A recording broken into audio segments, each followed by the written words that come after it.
Basil changed his clothes and came downstairs to find everyone waiting for him at the dining table for lunch. He noticed Mohammed sitting next to Hala, making her laugh until tears streamed down her face. Basil sat beside his mother, trying to mask his irritation, but Mohammed continued with his jokes, and both Karaman and Hala were laughing, while Basil remained silent and did not join in the laughter. After lunch, they moved to the living room to have coffee. Mohammed kept the conversation engaging, and Hala was enjoying herself. This was the first time in her life she laughed and forgot her numerous problems, feeling relaxed in Mohammed's presence. However, she noticed Basil's sullen expression and wondered what was on his mind. Suddenly, Layla burst into the room, having arrived to visit Mrs. Karaman. The moment she saw Hala, she remarked, "Layla, what is this? You treat your servants with too much kindness, auntie." "Karaman, what's the matter, Layla?" "Layla, are we supposed to drink coffee with the help?" Hala felt deeply humiliated and found herself running to her room, where she locked the door and burst into tears. Of course, she was just an attendant or servant, as Layla saw her. She had no right to laugh or enjoy her time. Karaman broke the silence following Hala's departure. "Karaman, Mohammed, can you help me to my room? I need to rest a bit." "Mohammed, sure, auntie." Karaman left with Mohammed, leaving Layla alone with Basil, who was fuming at Layla's inappropriate behavior. Layla approached him, trying to appease him. "Layla, what's the matter, baby? You look upset." "Basil, can I know why you treated Hala so rudely?" "Layla, well, frankly, she's overstepping as if she's one of the family." "Basil, this is the last time I'm warning you. Stay out of anything that concerns my mother."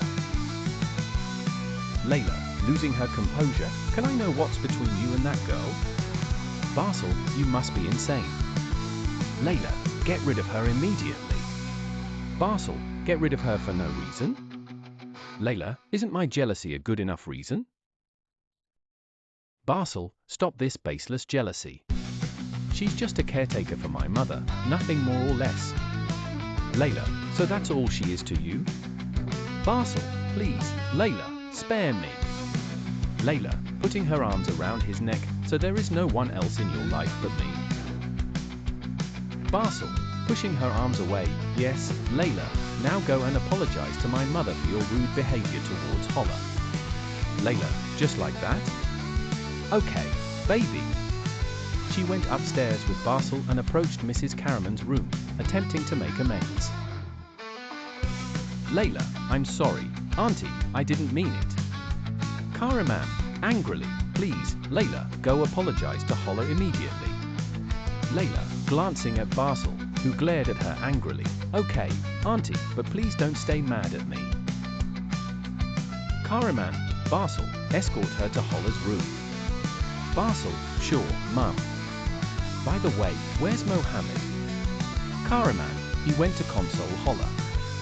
Basil felt like he was losing his mind at the thought of Mohammed alone with Hala in her room. He rushed towards Hala's room without waiting for Layla to follow him. Hala was born into a poor family. Yet, she excelled in her studies despite their tough circumstances. When her father died, he left her and her mother alone without any male protector. Her mother's illness added to her heavy burden, but she never complained. She decided to work while continuing her studies. Now, Layla had appeared to make her feel worthless and insult her, and she couldn't respond because she needed the money.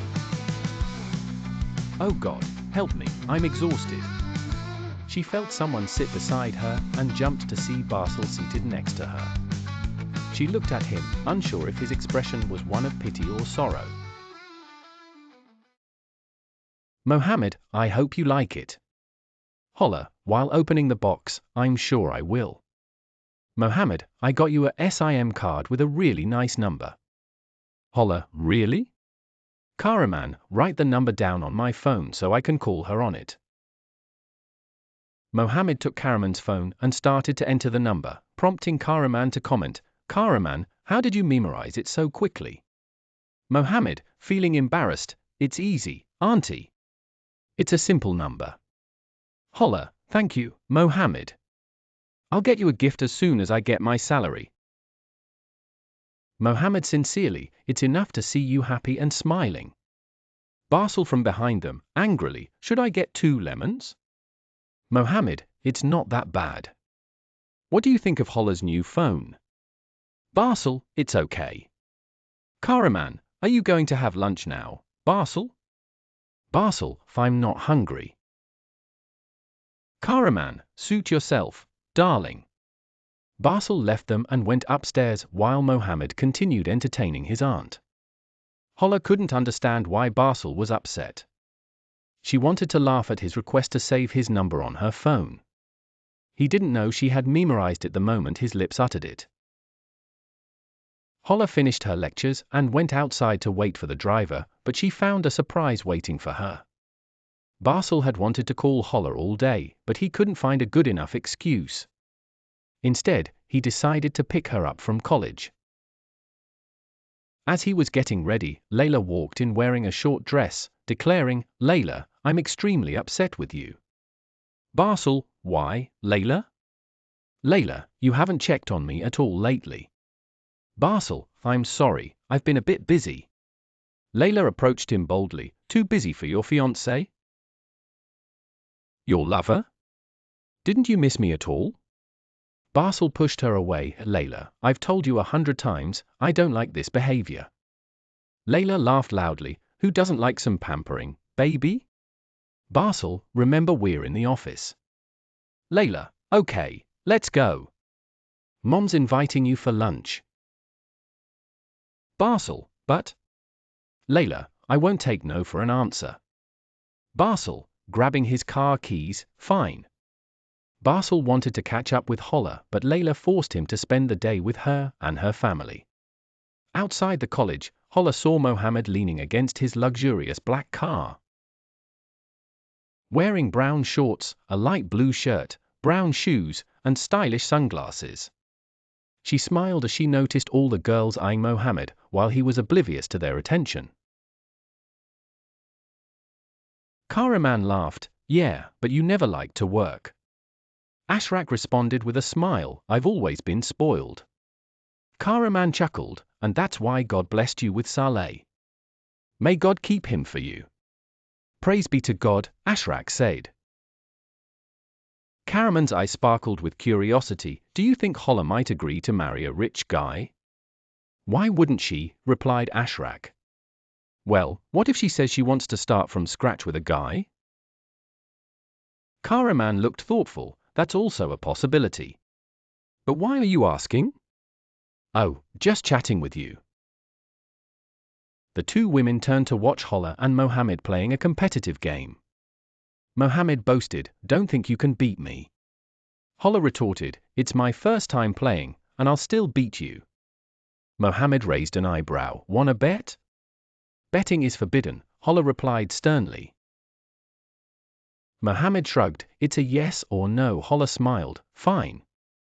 If you win, I'll get you a laptop. Hala asked, and if you win, what should I get you?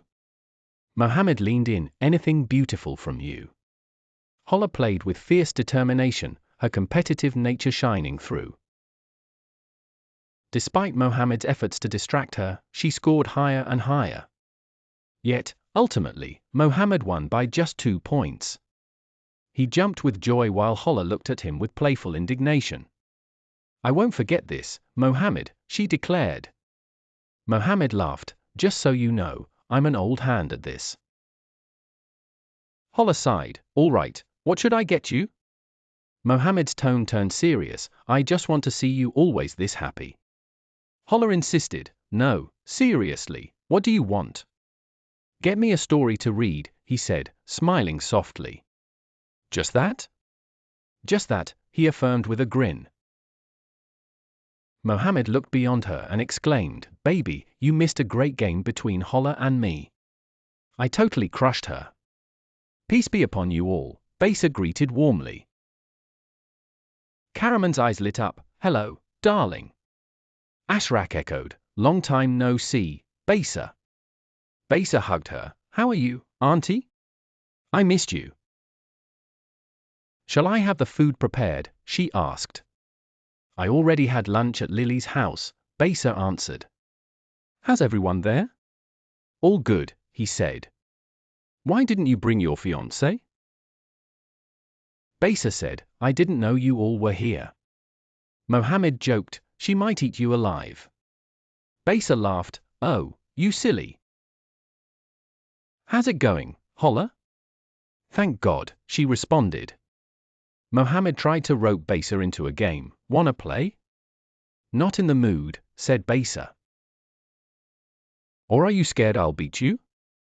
Mohammed teased. Besa smirked. All right, let's see what you got. The two young men started playing and laughing, while Hala watched them. Besa had a commanding presence, and Mohammed had a rare charm that made her feel at ease. But Besa, what did she feel for him? She didn't know, but she felt his presence even before seeing him.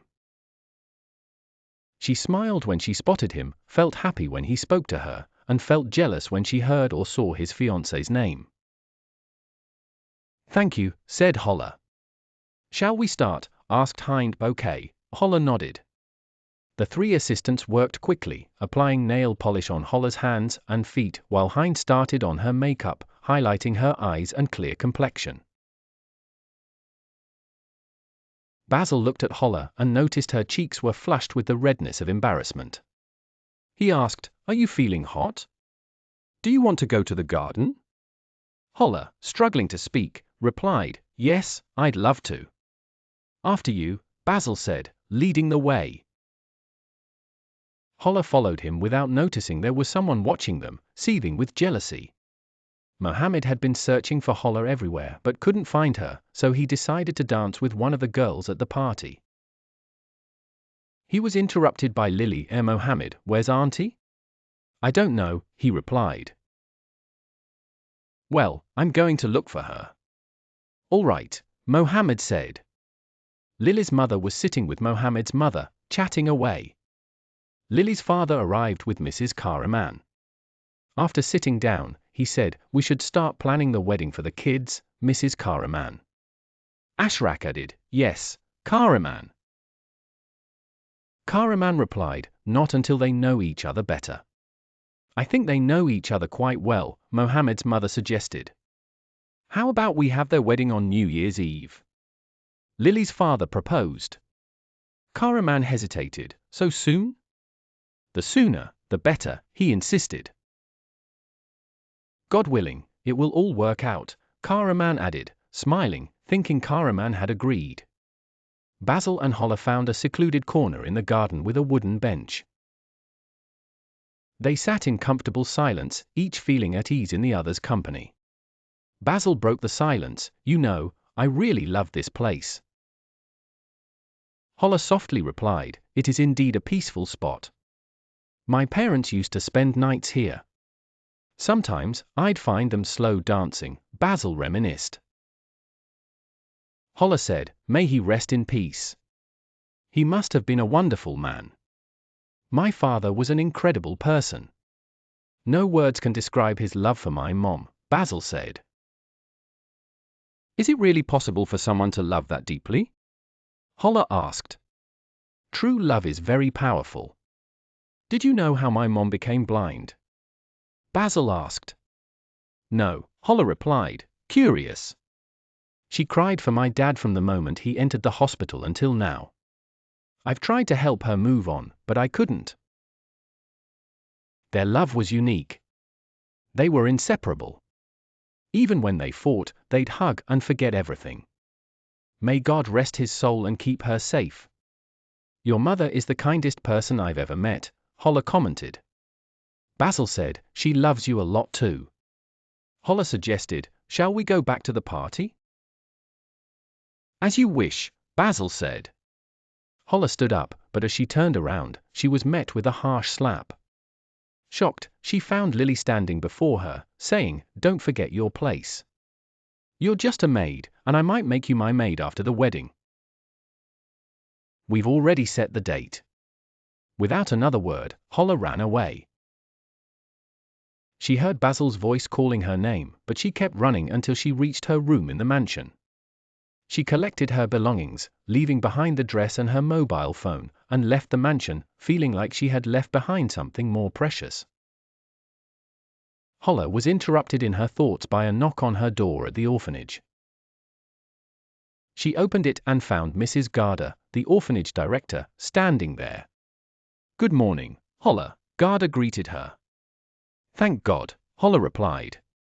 Garda handed her an envelope and said, "You've got a letter," before walking away. Mohammed knocked on the door and entered to find Basil looking sorrowful. Mohammed asked what was wrong, and Basil lamented not knowing where else to look. Mohammed tried to cheer him up by suggesting a trip to Sharm el-Sheikh to change the atmosphere, but Basil wasn't in the mood. Mohammed mentioned that Basil's mother rarely left the house and needed a break. Reluctantly, Basil agreed to make plans. Mohammed left with a smile, reminiscing about the times he would tease Basil just to make him laugh. Meanwhile, Hala was getting ready for an interview with Sheriff's father. Dressed in a violet dress, she entered the grand office where Sama, the secretary, greeted her warmly. Sama led Hala to Mr. Salah's office, where he welcomed her politely. They discussed the job, which involved translation work and accompanying tourist groups around Egypt. The salary was surprisingly generous, and Hala signed the contract feeling elated. At home, Karaman and Ashrak discussed Mohammed's peculiar behavior, suspecting that he might be in love. Karaman reassured Ashrak, certain that Mohammed was mature and responsible. Driving home, Basil listened to soft music. Stuck in traffic, he glanced at a taxi and saw a young woman with sunglasses talking on the phone. Basil's heart raced. This felt surreal. Was he dreaming, or was that really her? Without thinking, he followed the taxi. When the woman got out and entered a building, Basil parked and waited. It was her, his beloved. She walked with a quiet grace, and he watched until she disappeared inside. After ensuring she had gone up, he approached the building's guard. Basil inquired about the woman, who the guard confirmed had been living there alone for 2 months. Basil thanked the guard, leaving a generous tip, and drove away, planning his next move. That evening, Karaman was awakened by Basil's excited voice. He had found her, Hala. Thrilled yet anxious, Karaman asked if Hala had spoken to him. Basil admitted he hadn't approached her but knew where she lived. Karaman decided she had to be the one to meet Hala, with a smile of determination. The next morning, Hala prepared for her day by dressing in black pants and a blue shirt, letting her dark hair flow freely.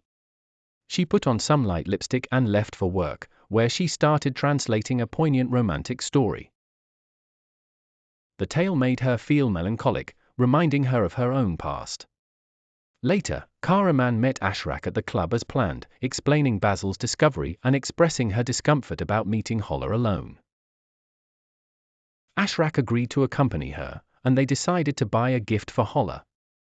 After shopping, they headed to Hala's building while Hala was preparing a light meal and planning to study for her PhD. Karaman and Ashrak arrived and took the elevator to the 3rd floor. They stood nervously outside Hala's door before pressing the bell.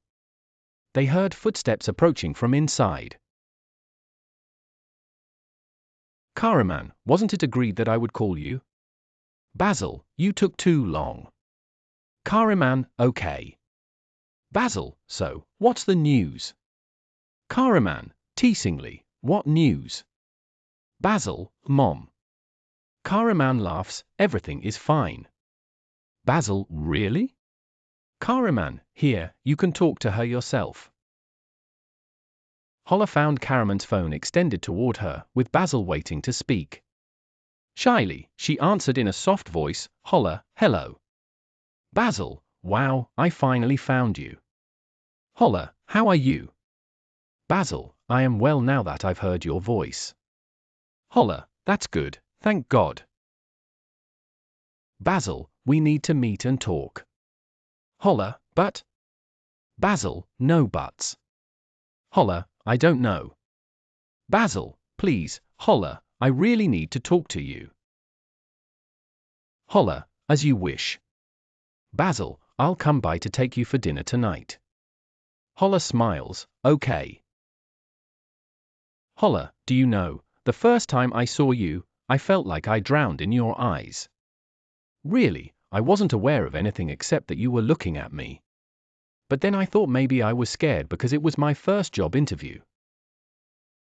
Basil, and when did you realize you loved me? Hala, blushing, the day you were playing PlayStation with Mohammed. I was looking at you, and my heart was racing. That's when I knew it was love. Basil, I want to take you and fly away somewhere far. Hala laughing, where to? Basil, eagerly, to the nearest officiant. Hala, not so fast. Basil, what? I've been looking for you for a year, and you're saying not so fast? Hala, I'm working on my master's and also have a job. Basil, forget about the job completely, you can do your master's at your own pace after we're married. Hala, but I want to work. Basil, why exhaust yourself? We'll get married, and you won't need anything. Hala fell silent, thinking deeply. Is marrying so quickly right or wrong? Sheriff arrived at the club to sit with his friend Ahmed. Ahmed, what's up, man? Sheriff, nothing. Ahmed, really? Sheriff, it's my dad. Ahmed, what did he do? Sheriff, he doesn't want me to marry Hala. Ahmed, Hala from college? Sheriff, yeah. Ahmed, don't be mad, Sheriff, but your dad has a point. Sheriff, why? Ahmed, she's, sorry to say, very simple, and your family is high status and well off. Sheriff, Ahmed, I love her, and she is honorable, accomplished, and the most beautiful girl I've ever met. Ahmed, really? Sheriff, more than that. Ahmed, so, what will convince your dad? Sheriff, giving him what he wants. Ahmed looked at Sheriff with a sly smile. Hala, how are you, Basil? Basil, I love you. Hala, how's Aunt Karaman? Basil, she loves you too. Hala, blushing, how have you been? Basil, you're invited to lunch with us tomorrow, God willing. Hala, okay. Basil, so we can set the wedding date. Hala, why are you in such a hurry? Hala, I know. By the way, I resigned from my job today. Basil, good for you. Just focus on your studies and me, that's it. Hala, okay. Basil, I'll pick you up tomorrow at 4, be waiting downstairs. Hala glanced from behind the door to find Sharif standing before her. Anger surged through her at his audacity for visiting her at home, so she spoke without opening the door. Hala, what do you want, Sharif? Sharif, please, open the door, Hala. Hala, you know I live alone. Sharif, fine, I'll wait for you downstairs. Hala, what do you want to say? I think your father said everything. Sharif, my father? What did he tell you? Hala, please leave and forget that you ever knew me. Sharif, if you don't open up, I'll raise my voice. Hala, no, please don't, because of the neighbors. Fine, go downstairs and I'll come down to you. Sharif, you have 10 minutes. She watched him until he went down and continued to tremble with fear. What is happening? How should she act now?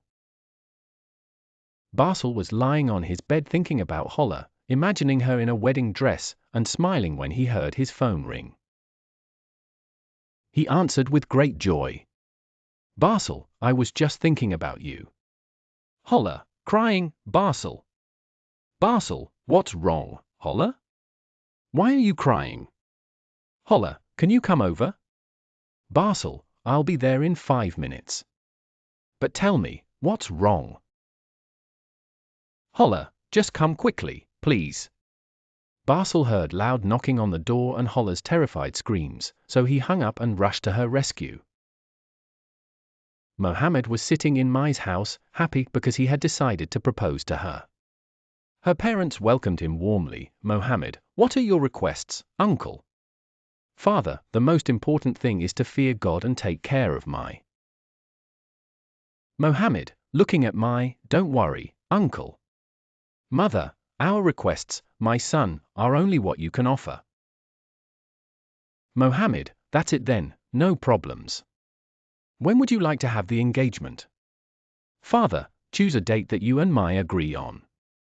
The father and mother left, leaving the couple alone, both feeling shy. Mohammed, congratulations, Mai. Mai, thank you. Mohammed, what day suits you for the engagement? Mai, maybe in 2 weeks, so I can prepare myself. Mohammed, as you wish, I am very happy. Mai, smiling, me too. Mohammed, you know, I never thought of proposing to any girl before. Mai, never? Mohammed, softening his voice to mimic her, never, never. Mai, laughing, what changed this time? Mohammed, I found a delicate girl who attracted me, unlike any girl I've known. I got attached to her quickly, and decided to marry her. Mai, and what if I hadn't agreed? Mohammed, why wouldn't you? I'm quite the catch. Mai, may God keep you for me.